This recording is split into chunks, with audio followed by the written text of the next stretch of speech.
उड़ीसा के पश्चिम दिशा में स्थित एक शहर संबलपुर। संबलपुर की जीविका का मुख्य स्रोत है कृषि। मुख्यतः यहाँ की 80% जनसंख्या कृषि पर निर्भर करती है।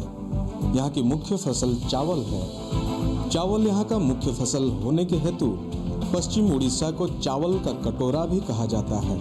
यहाँ के किसान केवल चावल ही नहीं बल्कि पशुपालन, फल फूल उत्पादन, मछली पालन आदि के व्यापार में भी नियोजित हैं।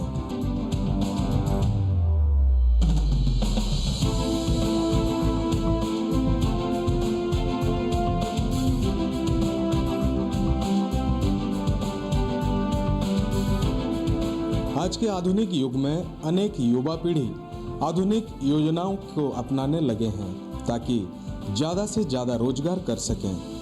ऐसे ही एक युवा हैं सौरभ सामंतराय, जिन्होंने आधुनिक पद्धति से मछली पालन करके युवाओं के बीच उदाहरण बन सके हैं। उनसे साक्षात्कार करने हम कुछ युवा कृषकों के साथ सिकिड्डी गांव की ओर बढ़े। संबलपुर शहर के NH 53 मार्ग से होकर रायपुर की ओर यात्रा करते समय हमें रास्ते में हीराकुद बांध की खूबसूरती ने आकर्षित कर लिया। संबलपुर से लगभग 15 किलोमीटर दूर स्थित एशिया का सर्वबृहत मिट्टी का बांध हीराकुद बांध। यह बांध महानदी के ऊपर अपनी नींव रखता है। मुख्य बांध को जोड़ती है दो तटबंध, बाएं तटबंध और दाएं तटबंध। हीराकुद जलबांध की विशाल जलराशि एवं मनोरम वातावरण अपनी ओर पर्यटकों को आकृष्ट करती है।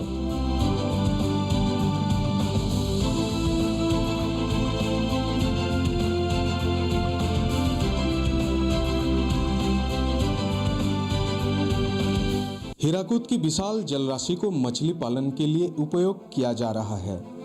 राज्य सरकार की सहायता से स्थानीय मछुआरों से बनी सहकारी समिति द्वारा यहाँ पारंपरिक तथा आधुनिक प्रणाली से कैच फिश फार्मिंग की जाती है।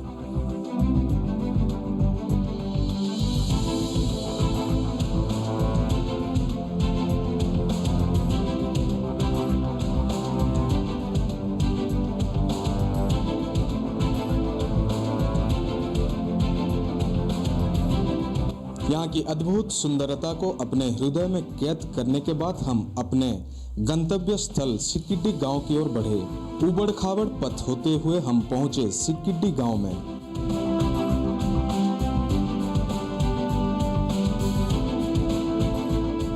गांव के छोर पर स्थित सौरभ सामंतराय का Aruna biofloc fish farm.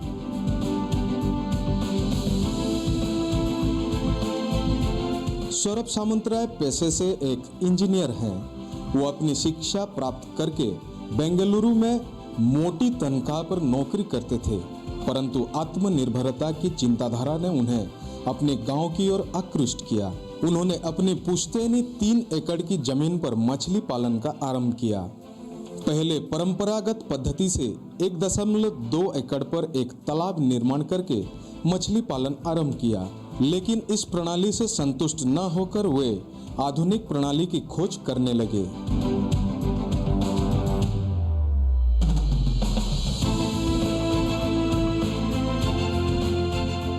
Biofloc प्रणाली की जानकारी लेकर अपने गांव लौटने के बाद अपने पिता की सहायता से उन्होंने आरंभ किया अरुणा बायोफ्लक फिश फार्म। इस प्रणाली में सरकार ने पूर्ण रूप से उनकी सहायता की। इसके लिए 6 फीट बाय 6 फीट के 6 सीमेंट की टंकी निर्माण की गई।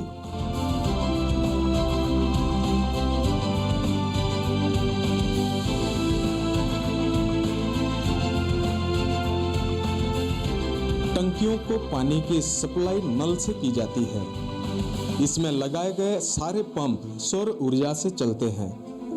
अपने फार्म को निरंतर चलाए रखने के लिए वे सौर ऊर्जा, जनरेटर और बिजली का उपयोग करते हैं। टंकियों के ताप नियंत्रण के लिए उन्होंने ग्रीन हाउस का निर्माण किया है। ग्रीन हाउस के अंदर रखे गए इन टंकियों में बायोफ्लक प्रणाली से मछली पालन किया जाता है। इसके बारे में सौरभ जी बताते हैं कि मैं सौरभ सामंतराय बुल्ला का निवासी हूँ। और मेरा बेसिक एजुकेशन है बीटेक इन कंप्यूटर साइंस। पढ़ने के बाद मैं बेंगलोर में और सिंगापुर में और फ्रांस में 7 साल काम किया हूँ एमएनसी कंपनी में। फिर 7 साल के बाद जब मेरे पापा रिटायर्ड हुए तो हम 2 भाई हैं, तो दोनों भाई बाहर काम करते हैं। तो पापा मम्मी का देख रेख करने के लिए उनका बुढ़ापे में मैं छोड़ के आ गया जॉब। तो जॉब छोड़ के आने के बाद मुझे लगा मुझे क्या करना है, मुझे कुछ खुद के लिए करना है। तो यहाँ पे हमारा पुश्तैनी ज़मीन था, तो मैं सोचा यहाँ पे कुछ एग्रीकल्चर का करूँ जो कि मतलब मुझे लाभवान हो सके। जब मैं बेंगलोर में काम करता था तब मेरा जो ऑफिस का एक दोस्त था उनका घर आंध्र प्रदेश में है। तो आंध्र प्रदेश में आप जानते हैं कि बहुत मछली का चाष होता है। तो उसके लिए मैं उनके घर गया तो देखा कि ये बहुत अच्छा लाभवान बिजनेस है। इसलिए मैं यहाँ पे पहले एक हमारा जो उड़ीसा गवर्नमेंट का एक MPY योजना है, मुँह पोखरी योजना, तो वो योजना में 1 एकड़ में मैं पॉन्ड किया, ओपन पॉन्ड। उसमें मैं हमारा IMC जो है रोही, भाकुर और मिर्कल वो चाष किया। तो उसके बाद क्या हुआ कि मैं रिसर्च करने लगा कि मैं और कुछ मछली कैसे कर सकता हूँ, मतलब जैसे कि डिफरेंट टाइप ऑफ मछली। तो उसके लिए मैं जब रिसर्च करने लगा तो मुझे पता चला कि हमारा इंडोनेशिया में एक इजराइल का टेक्नोलॉजी में कर रहे हैं फार्मिंग। तो उसके लिए मैं इंडोनेशिया गया, वहाँ पे 7 दिन का ट्रेनिंग लिया ये बायोफ्लॉक का। फिर आके यहाँ पे मेरा ज़मीन में मैं 6 टैंक किया 12,000 लीटर वाला, फिर उसमें शुरू किया। तो ये बायोफ्लॉक क्या है, पहले बायोफ्लॉक क्या है कि वहाँ पे बायोफ्लॉक में हम एक प्रोबायोटिक, जो प्रोबायोटिक होता है एक बैक्टीरिया होता है, वो उसको अच्छा बैक्टीरिया बोलते हैं, गुड बैक्टीरिया, उसको डालते हैं पानी में और उसके साथ कार्बन सोर्स डालते हैं। कार्बन सोर्स क्या, चीनी हो सकता है, गुड़ हो सकता है और मोलासिस होता है। तो हम क्या करते हैं कि यहाँ पे गुड़ यूज करते हैं, बैक्टीरिया और गुड़ दोनों पानी में मिला के हम लोग छोड़ते हैं और वो क्या करता है एक फ्लॉक क्रिएट करता है। वो फ्लॉक क्या करता है, जो मछली लोग जो उनका वेस्टेज होता है उसको भी वो मछली का खाना कर देता है। तो हम लोगों का मतलब मछली का फीड कम यूज होता है और पानी का जो कंडीशन है वो ठीक रहता है। तो मछली ज़्यादा ग्रोथ होता है और एक छोटे जगह में हम 8 से 9 क्विंटल मछली निकाल सकते हैं, उसको बायोफ्लॉक कहते हैं। तो बायोफ्लॉक करने के लिए टैंक हम 2 प्रकार कर सकते हैं, एक है PVC टैंक और एक है सीमेंट टैंक। तो सीमेंट टैंक क्या होता है कि मैं यहाँ पे जो किया हूँ 6 सीमेंट टैंक, और मुझे क्या फ़ायदा हुआ कि मेरा पापा जो है वो एक रिटायर्ड इंजीनियर है, गवर्नमेंट ऑफ उड़ीसा का रिटायर्ड सिविल इंजीनियर है। तो उनका हेल्प लेके वो मुझे गाइड किए कि कैसे फाउंडेशन करना है, कैसे ईटा जुड़ाई करना है, कैसे करके फिर मैं ये 6 टैंक बनाया। तो उसके बाद 6 टैंक बनाने के बाद एक टैंक में मैं डिफरेंट टाइप ऑफ फिश जैसे करके, मतलब एक में पंगासियस किया हूँ, एक में मागुर किया हूँ, ये टैंक में सिंघी किया हूँ, ऐसे करके फिर और एक हमारा देसी कोऊ बोल के मिलता है वो किया हूँ। तो अभी मेरा ये 8 महीना हो गया है, एक टंकी से देसी कोऊ निकला है जो कि 5 क्विंटल 75 kg, और एक टंकी से हम 6 क्विंटल पंगासियस निकाले हैं। पहले हम क्या क्या यूज़ करते हैं कि प्रोबायोटिक यूज़ करते हैं, फिर गुड़ यूज़ करते हैं, फिर हमको 24/7 हमको ऑक्सीजन देना पड़ता है। तो ऑक्सीजन के लिए हम 200 वाट का पंप लगाए हैं जो कि ऑक्सीजन देता है। फिर उसके बाद हम क्या करते हैं कि वो 24/7 चलने के लिए तो हमारा तो लाइन जो लिए हैं वो वेस्को से लिए हैं, मतलब सरकार से लिए हैं, लेकिन वो लाइन 24/7 रहता नहीं है, कभी प्रॉब्लम होता है, कभी बारिश हो गया लाइन कट जाता है। इसलिए हम 2 बैकअप भी लगाए हैं यहाँ पे।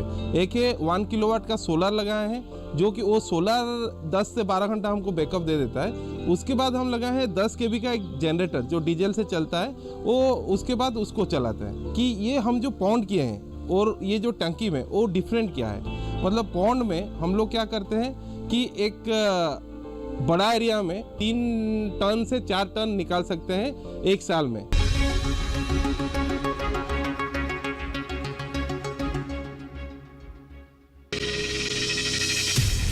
आपकी जीवन शैली और जीने के अंदाज को टटोलता कार्यक्रम, जहां हर दर्द के हमदर्द होते हैं हम और पूछते हैं आपसे, कैसे हैं आप? कैसे हैं आप? कैसे हैं आप? जीवन को एक नए अंदाज से जोड़ता एक ज्ञानवर्धक कार्यक्रम कैसे हैं आप, रविवार सुबह 10:05 पर।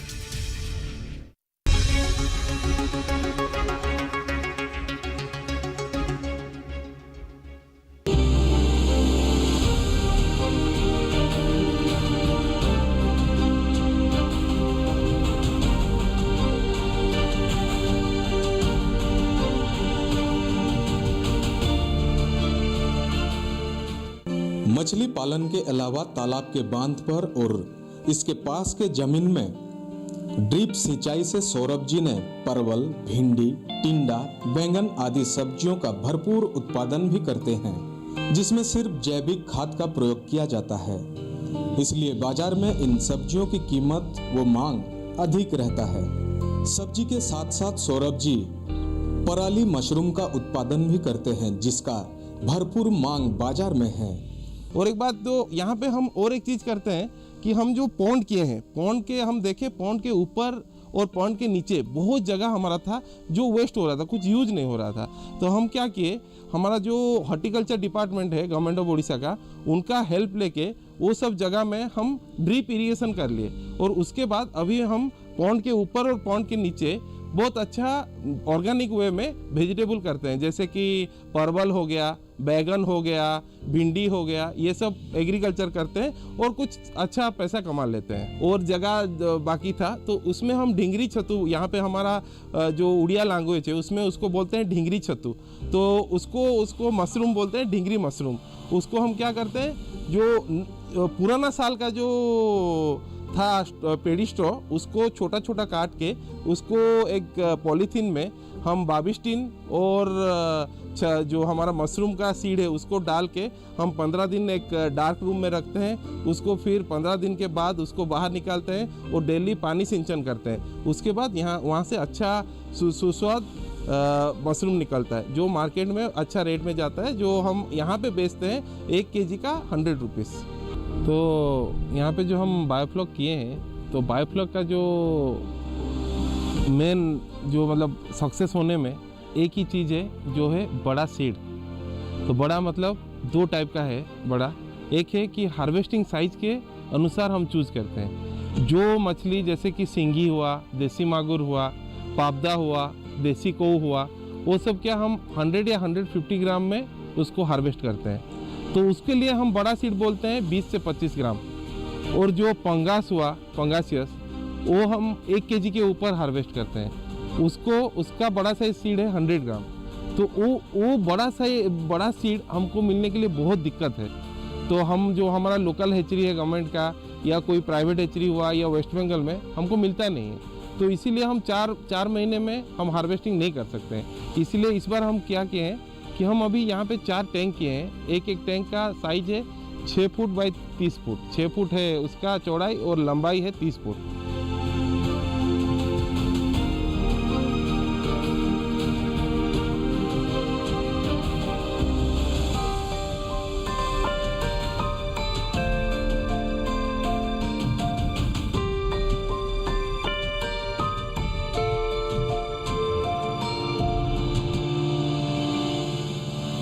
पास के गांव के कई लोगों को अपने फार्म में काम देकर उनको रोजगार प्रदान कर रहे हैं। फार्म के एक कर्मचारी इसके बारे में कहते हैं कि मेरा नाम गंगाधर माझी है, मैं बरगढ़ डिस्ट्रिक्ट से हूँ। यहाँ से 1 साल से काम कर रहा हूँ। मछली का फार्म है। मछली को दिन में 2 बार खाना देना पड़ता है और 2 दिन में एमोनिया और पीएच टेस्ट करना पड़ता है। 10-12 दिन के बाद पानी चेंज करना पड़ता है।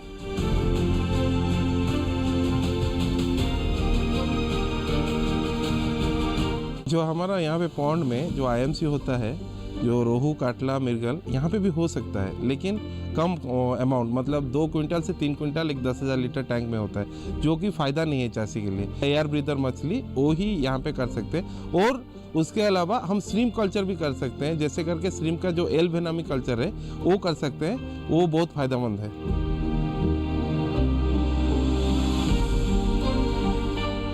मेरा नाम जितेंद्र सारंगे, फ्रॉम गुड़बोगा, डिस्ट्रिक्ट बरगढ़।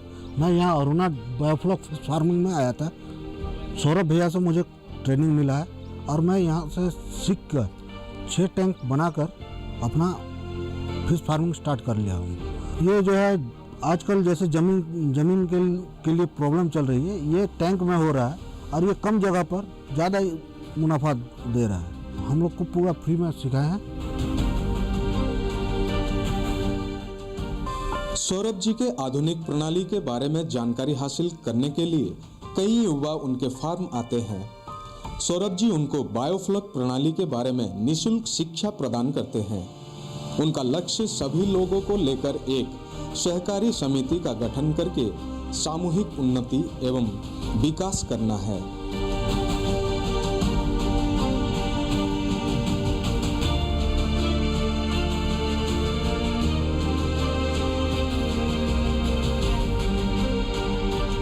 सौरभ जी की यह कोशिश उनको और ऊंचाइयां प्राप्त कराएगी। यही सोच लेकर हम उनसे विदा लेकर लौटना शुरू किए।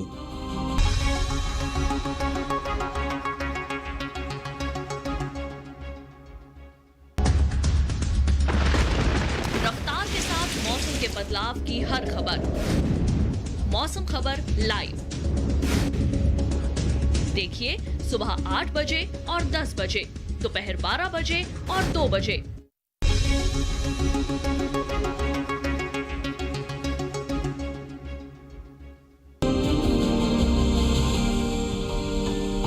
शाम ढलते ढलते हमें आदिवासी संगीत की झंकार सुनाई देने लगी। इस संगीत ने हमें उनकी ओर आकृष्ट कर लिया एवं हम जब वहां पहुंचे हमें गांव के आदिवासी पुरुष एवं महिलाओं का नृत्य देखने को मिला। यह मनमोहक एवं मनोरम नृत्य देखकर हम अपनी यात्रा समाप्त किए।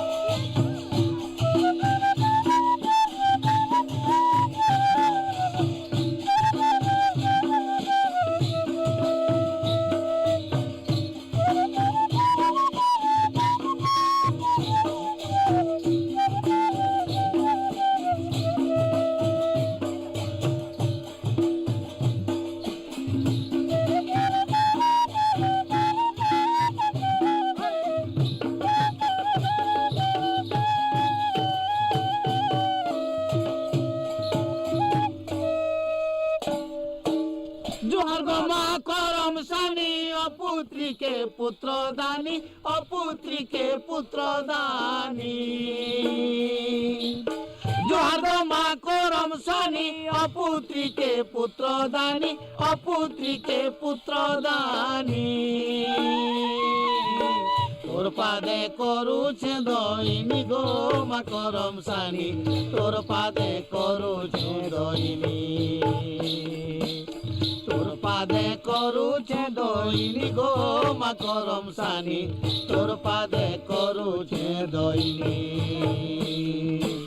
निर्धनी के धन देऊ आनी गो माँ करम सानी, तोर पादे करुछे दईनी। निर्धनी के धन देऊ आनी गो माँ करम सानी, तोर पादे करुछे दईनी। हाँ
पर्वतवासिनी गो माँ करम सानी, तोर पादे करुछु दईनी।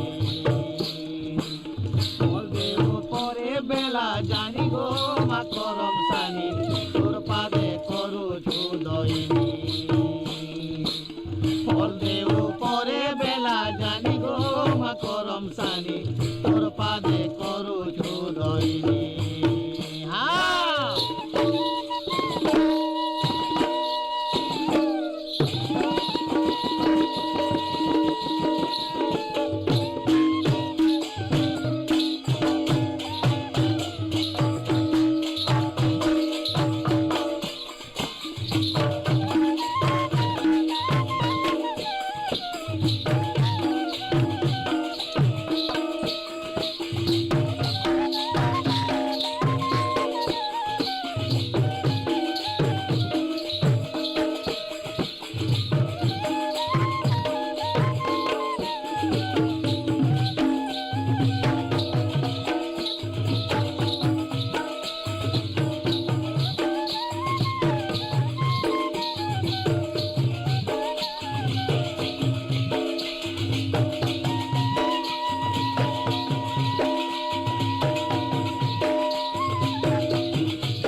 मसाला इंडिया में इस हफ्ते जानिए भारतीय मसालों की शान मेथी के बारे में।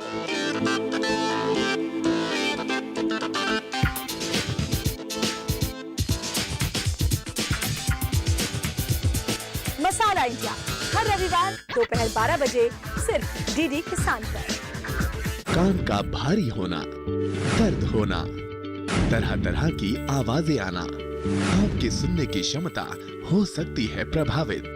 कान के संक्रमण को न करें नजरअंदाज। कारण, लक्षण और उपचार। स्वस्थ किसान इस शनिवार शाम 6 से 7 बजे डीडी किसान पर।